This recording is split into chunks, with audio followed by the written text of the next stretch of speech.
ଗୋଟିଏ ଜଙ୍ଗଲରେ ଗୋଟିଏ ଠେକୁଆଟେ ରହୁଥିଲା। ସିଏ ସବୁବେଳେ ସକାଳୁ ସକାଳୁ ଜଙ୍ଗଲକୁ ଖାଇବା ପାଇଁ ଯାଏ ଆଉ ଦ୍ୱିପହରରେ ଫେରି ଆସେ।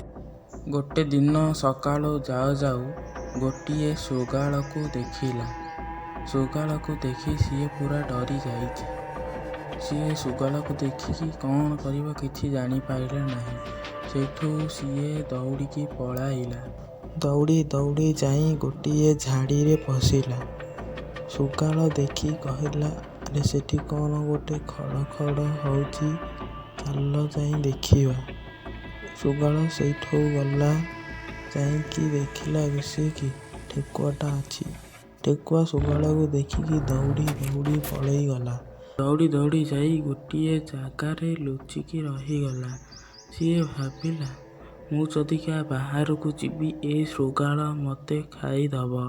ମୋ ପେଟ କ'ଣ ହେଲାଣି ଭୋକରେ। ମୁଁ 2 ଦିନ ହେବ ରହିଲିଣି।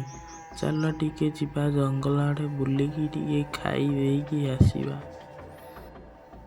ଏହା ଭାବି ସାରି ଠେକୁଆ ଜଙ୍ଗଲକୁ ଗଲା।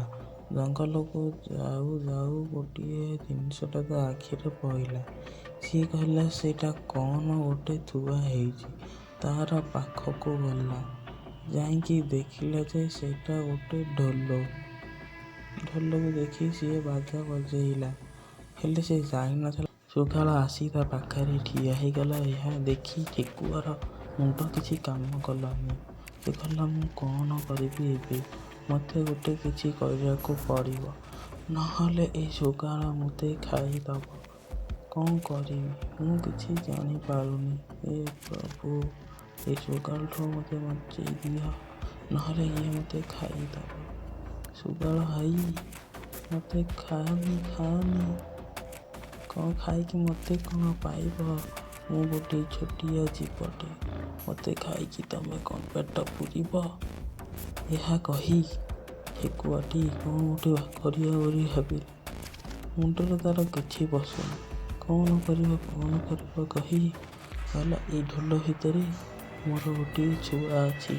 ସେ ଛୁଆକୁ ତମେ ଖାଇଦିଅ। ମୋତେ ଛାଡ଼ିଦିଅ ଦୟାକରି। ମୁଁ ବହୁତ ଦୁଃଖରେ ଅଛି। ଶୃଗାଳ ଭାବିଲା, ଆରେ ଗୋଟେ ଗୁଳିରେ 2ଟା ଶିକାର। ମୋର ତ ଆଜି ଲାଭ ହିଁ ଲାଭ। 2 ଜଣଙ୍କୁ ଖାଇବି। ଆଗ ଢୋଲ ଭିତରେ ଯିଏ ଅଛି ତାକୁ ଖାଇବି, ତାପରେ ୟାକୁ। ଏହା ଦେଖି ଠେକୁଆ ତାକୁ ଲାତ ମାରିଦେଲା। ଏଥିରୁ ଆମେ ଶିଖିବା ଯେ ଅତି ଲୋଭରୁ ମୃତ୍ୟୁ।